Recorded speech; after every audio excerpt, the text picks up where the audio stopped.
My name is Sam Elliott.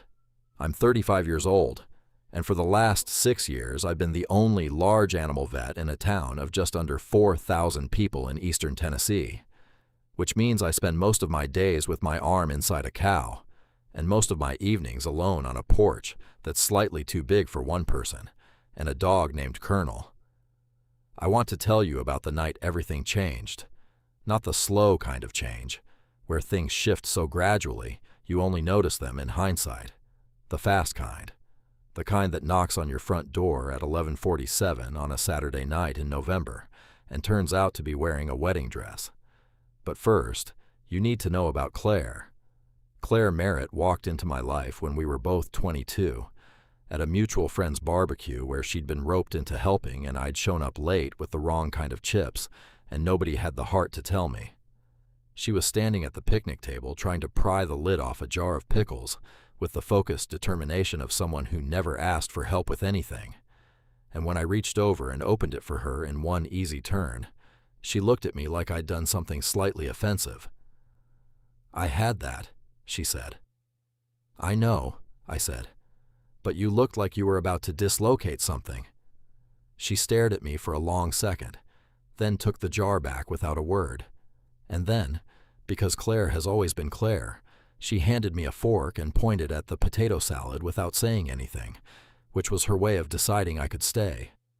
We were together for 4 years, engaged for the last one. She was the kind of person who fixed things before they broke, who thought 3 moves ahead in any conversation, who kept a running list in her head of everything that needed doing and crossed items off before most people realized they were on the list at all. I was the kind of person who lost his keys twice a week and once drove 40 minutes in the wrong direction because I was listening to a podcast instead of the GPS. We fit is the thing. The way mismatched furniture fits in a room that's been lived in long enough that nobody notices the mismatch anymore. Or the way I thought we fit, until the night she sat across from me at the kitchen table with both hands flat on the wood and told me she couldn't do it. Not wouldn't. Couldn't. She made that distinction very carefully, and at the time I hadn't understood why the word mattered so much to her. She gave the ring back. She said she was sorry. She said it wasn't about me, which is the thing people always say when it absolutely is about you. And then she walked out of my apartment and drove away in her green Subaru, and I sat at that kitchen table for 2 hours, trying to understand where the 4 years had gone. That was 6 years ago. I heard through mutual friends that she'd moved to Nashville, that she'd started teaching at a private school there, that she'd met someone, a developer, someone said, or maybe a lawyer. The details always got garbled, and that she seemed happy. Good for her, I told myself, and mostly meant it, the way you mostly mean things you've decided you're supposed to mean. I bought a house in Calder Creek. I took over Dr. Morley's practice when he retired. I learned to make a decent pot of chili and a mediocre sourdough bread. I got Colonel from a farmer whose dog had a litter he couldn't place, and Colonel immediately established himself as the worst watchdog in the history of domesticated animals. I went on dates that were fine. I called my sister every Sunday. I built a life that fit me about as well as most lives fit most people. Not perfectly, but well enough to move around in without bumping into things too often. 6 years. Long enough that I thought about Claire, the way you think about a song you used to love. Sometimes it comes on and you feel the old warmth of it, and sometimes it doesn't come on at all, and both are okay. I thought I was over her. I was wrong about that. The Saturday she showed up, my niece Rosie was staying with me. My sister Beth had asked me on Thursday if I could take Rosie for the weekend.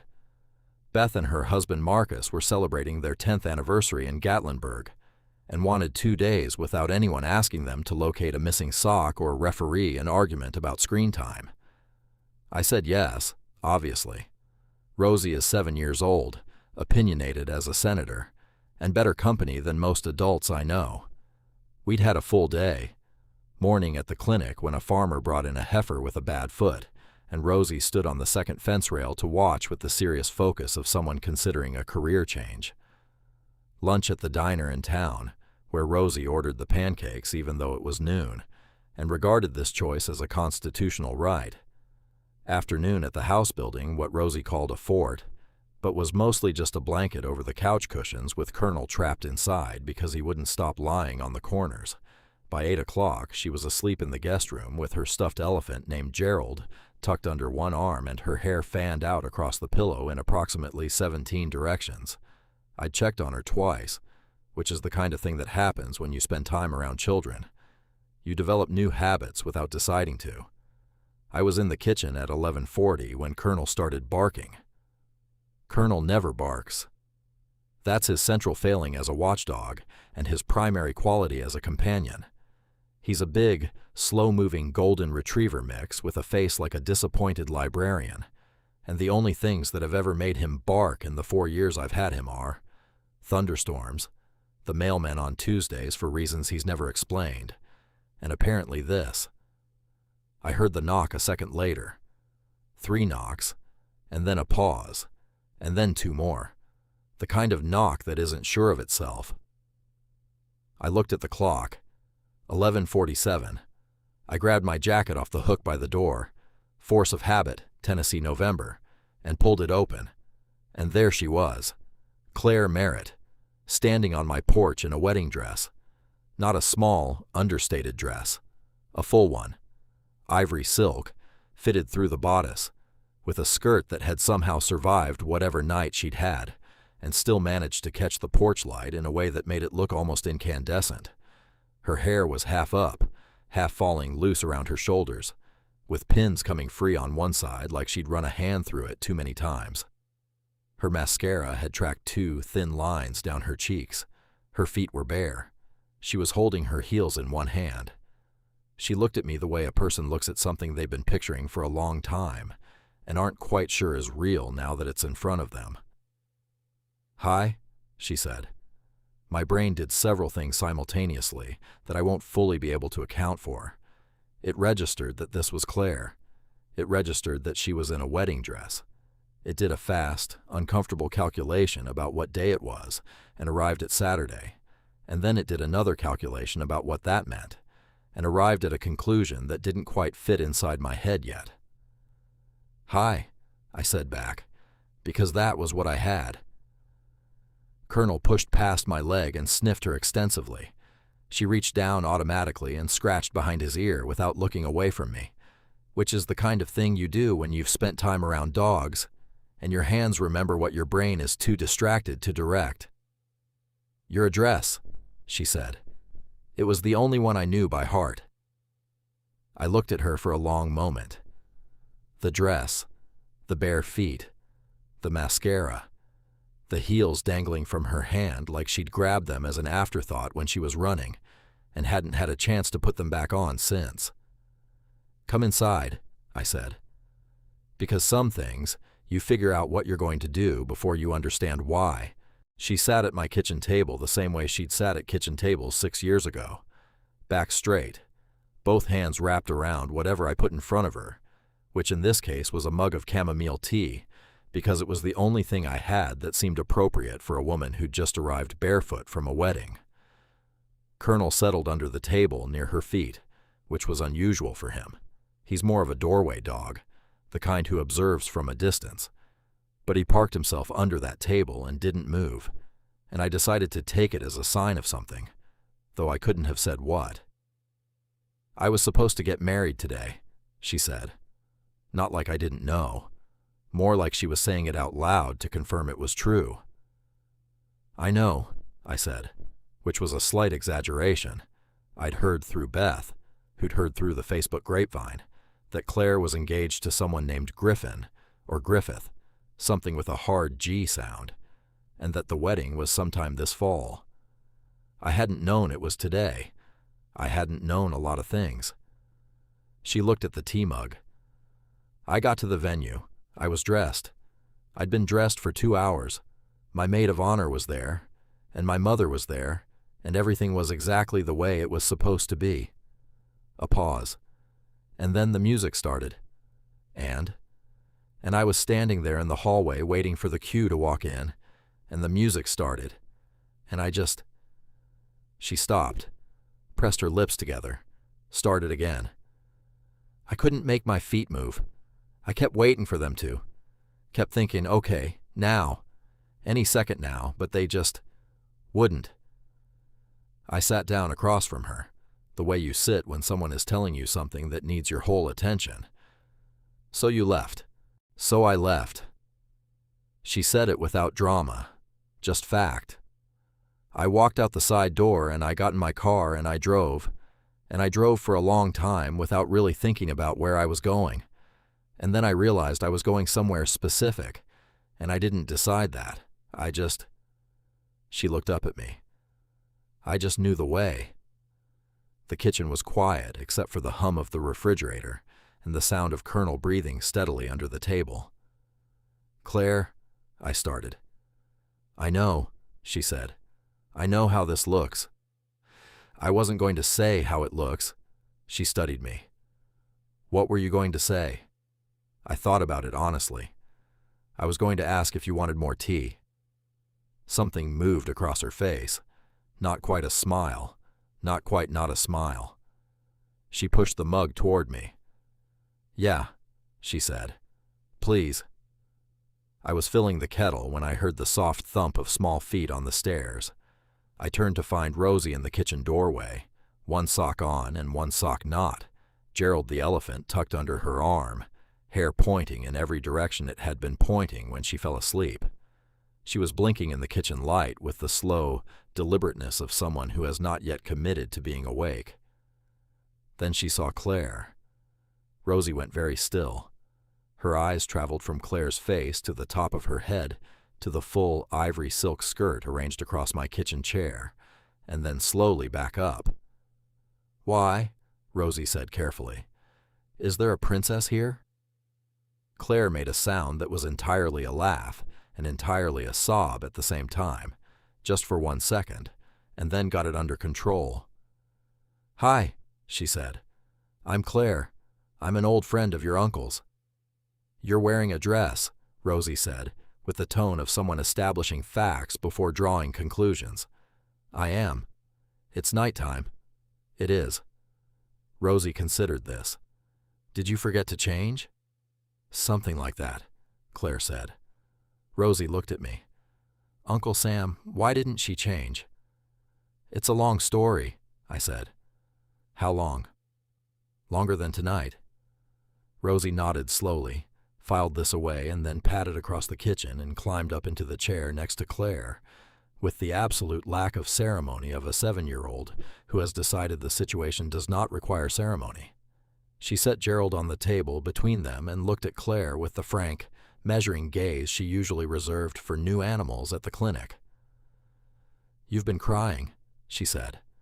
A little, Claire said. Why? Rosie, I said. It's a real question, Rosie said, in a tone that made clear she considered my objection irrelevant. Claire looked at her, and I watched her decide, in real time, whether to give a child's answer or a true one. I made a decision today, she said, and I think it was the right one. But right decisions can still be scary, and sometimes when you're scared, you cry a little. Rosie thought about this with the seriousness she brought to everything. Then she reached out and placed her small hand flat on top of Claire's, the way a child does when they've decided comfort is needed, but haven't yet learned to perform it. That makes sense, Rosie said. I cried when I got my ears pierced because I wanted them and it still hurt. Both things can happen. Claire looked at that small hand on top of hers, and the expression on her face was something I didn't have a word for yet. Yeah, she said quietly. Both things can happen. I got Rosie back to bed with a minimum of negotiation.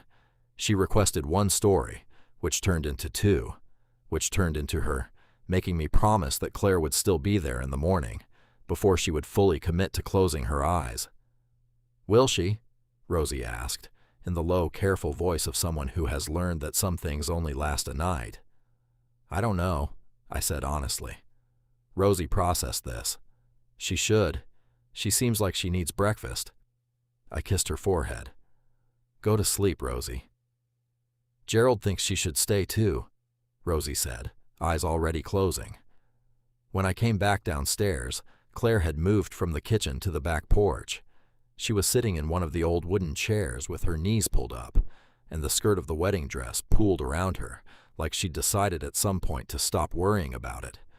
And she was looking out at the dark field behind the house, where nothing was visible except the faint outline of the tree line against the slightly less dark sky. I brought my own mug and sat in the other chair. Colonel had followed me outside and settled at the edge of the porch, nose pointed toward the field, on guard against whatever the field had been hiding from him this whole time. For a few minutes, neither of us said anything. The night had that particular November quiet to it, thick and cold, without the insect sound that fills summer nights or the wind that fills winter ones. Just stillness.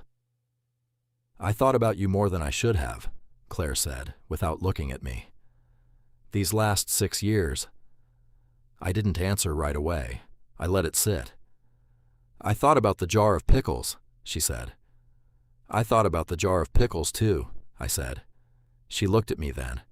Something complicated moved through her expression. "What did you think about it?" "That you had it, and that you let me help anyway." She turned back toward the field. "That's the part I thought about, too." The chair creaked when she shifted. The skirt rustled. Colonel let out a slow breath and put his chin on his paws. "Griffin is a good man," she said. "I want you to know that. He's kind and smart, and he would have been a good husband." A pause. But somewhere in the last year, I started realizing that every time I imagined the future, I was imagining someone else's future. Like I'd walked into a house that was built exactly right and decorated beautifully, but it wasn't mine. Not one thing in it was mine. She turned the mug in her hands. And I kept thinking, if I just stayed long enough, it would start to feel like mine. But it didn't. And today it really didn't. What made today different? She was quiet for a moment.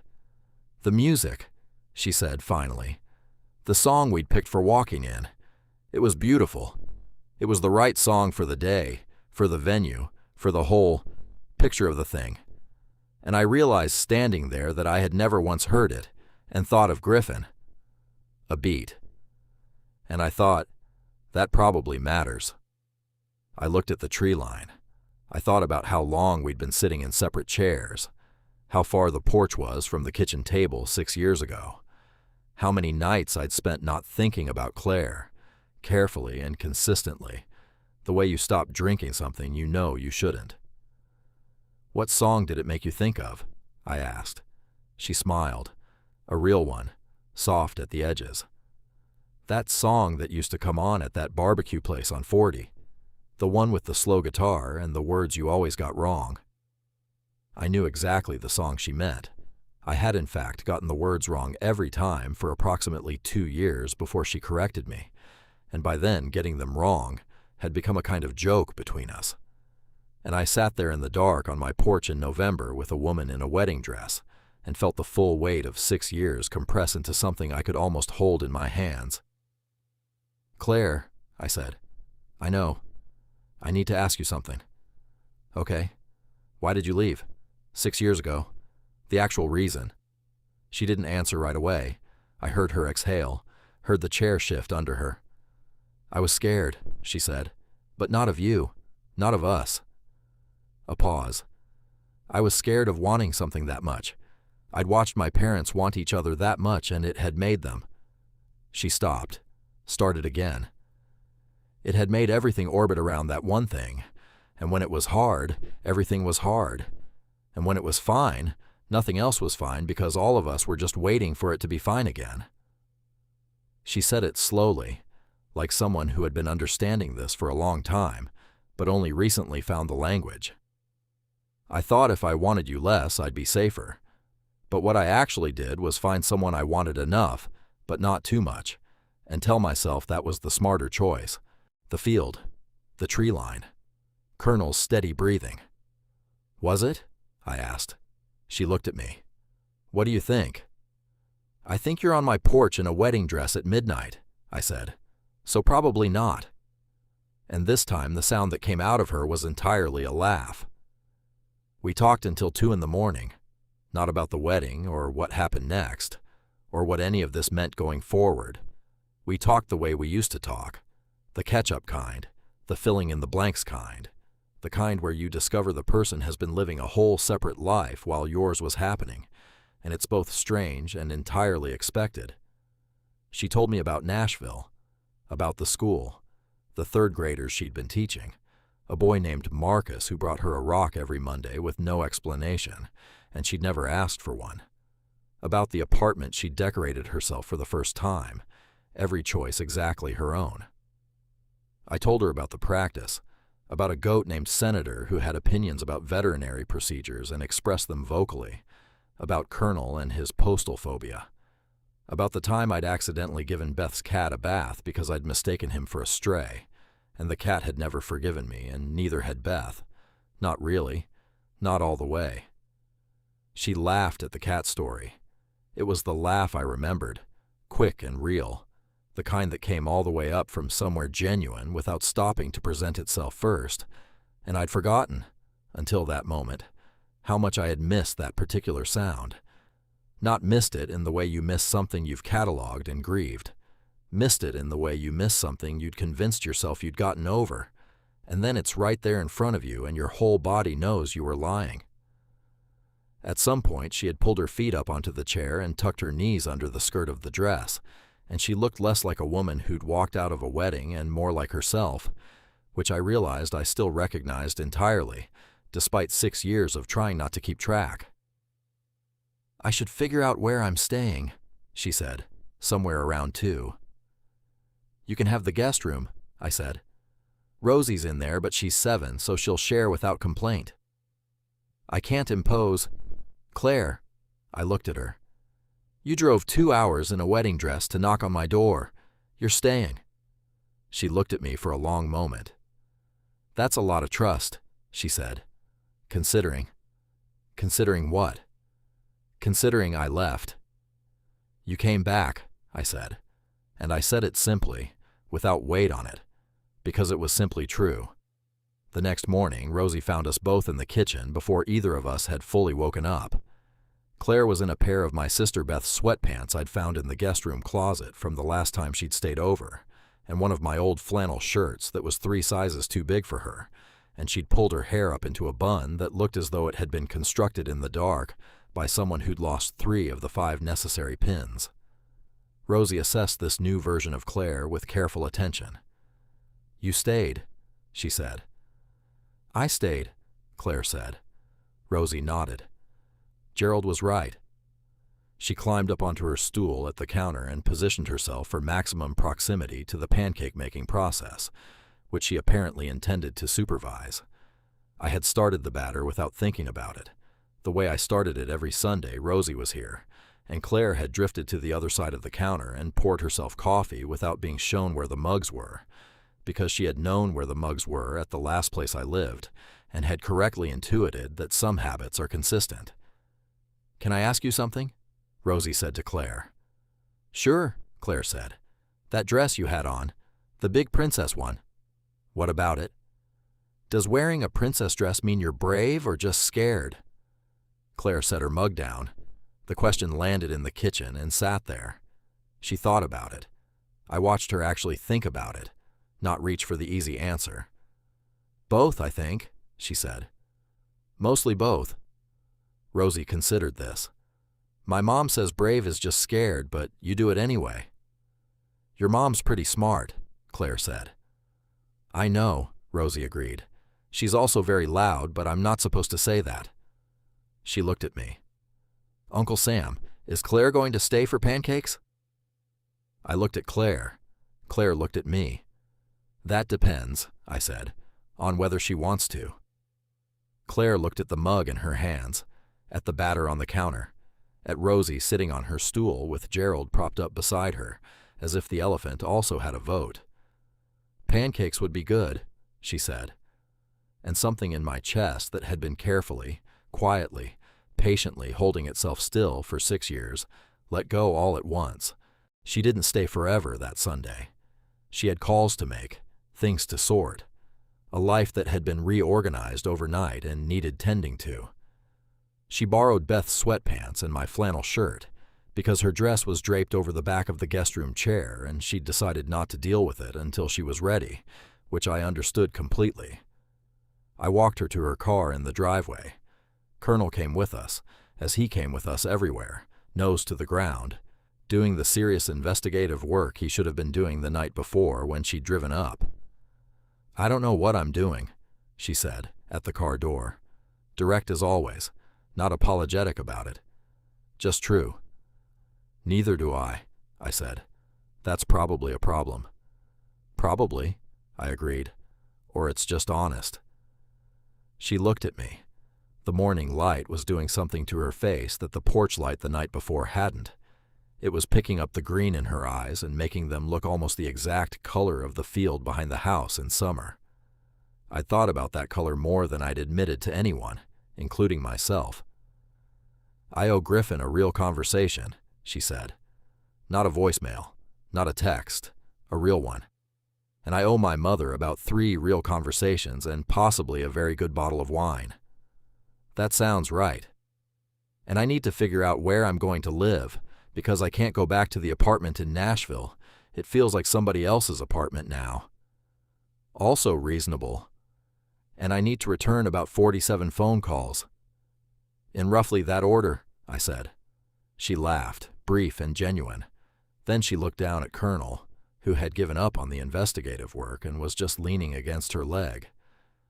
"You have a good dog," she said. "He's okay," I said. "He doesn't bark at strangers, which is a liability. Not all strangers need to be barked at. Some of them show up in wedding dresses." She looked up at me. "Some of them do." The moment stretched between us, easy and full at the same time, the way certain silences are when there's enough said between two people that a silence doesn't need to be filled. "Sam," she said. "Yeah. I'm sorry I left the way I did, 6 years ago." She said it looking at me, not at the car door or the ground. Not for leaving. I think I needed to. But for the way I did it. For not giving you the real reason. A pause. "I thought if I explained it, you'd argue me out of it. And you probably would have." "Probably," I said. "And I wasn't sure that was the wrong thing to be afraid of," she said. "But I should have told you anyway."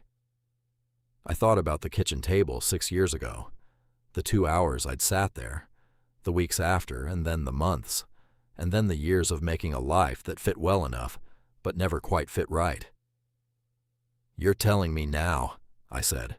She nodded, opened the car door. "Rosie's right," I said, before she got in. "You should have breakfast more often."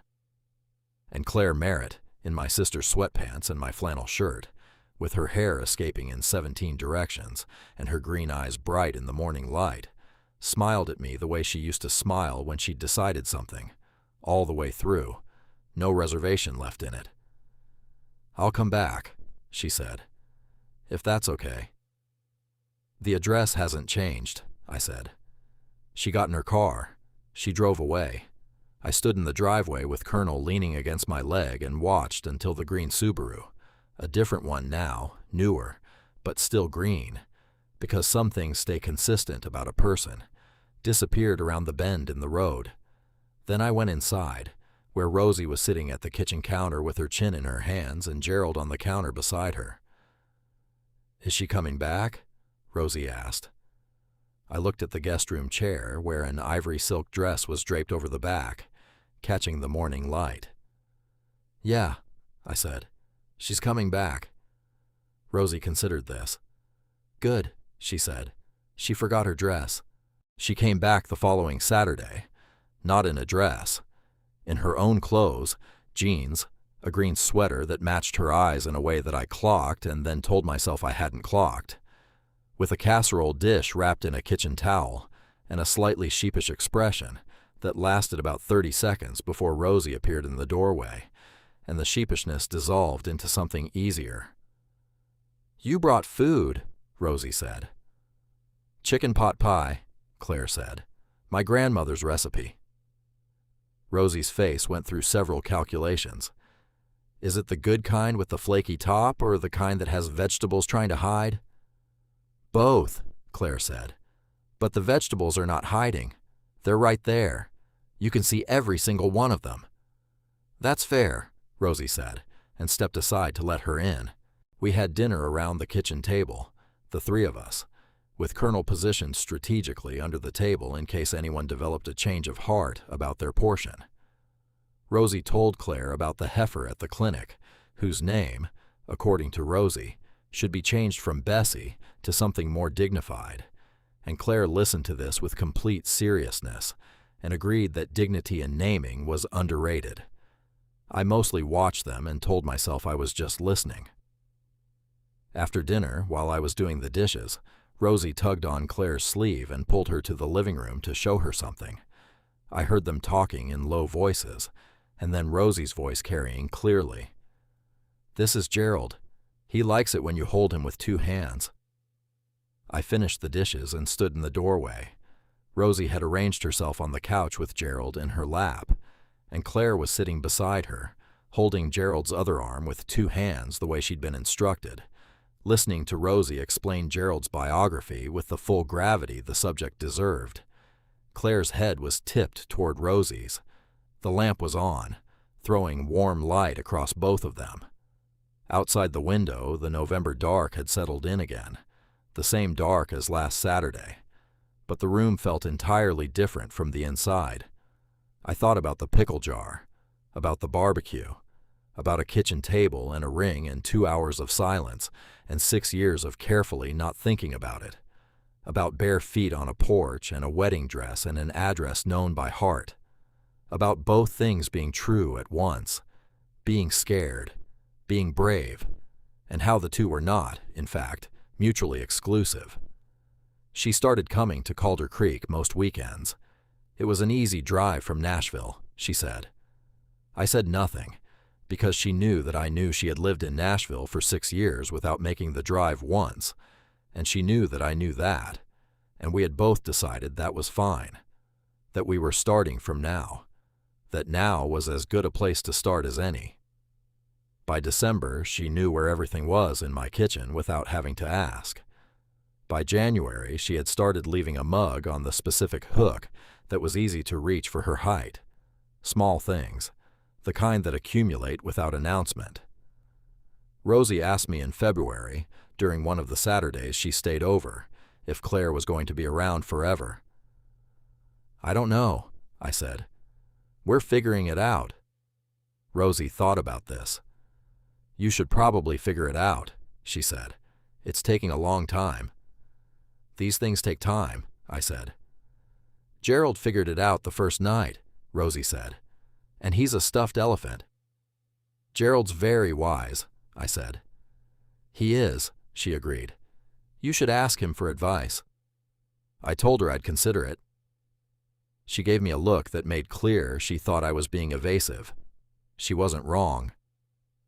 In March, on a Saturday afternoon, while Rosie was at a birthday party and Colonel was sleeping in a patch of sunlight that he'd identified as the exact optimal location in the whole house, Claire and I were in the garden. Not really gardening. Neither of us are gardeners. But she'd found a seed catalog in the kitchen drawer and had gotten interested in the idea of tomatoes, and I'd gotten interested in watching her get interested in something, which is how we ended up outside in early spring, with gardening gloves neither of us owned, and a vague plan. She was crouched near the fence line, turning a patch of soil over with a trowel, and she said, without looking up, I think I'm going to look for teaching positions out here. I went still. Not because of you, she said quickly. Looked up at me. Not only because of you. I've been thinking about it since before last November.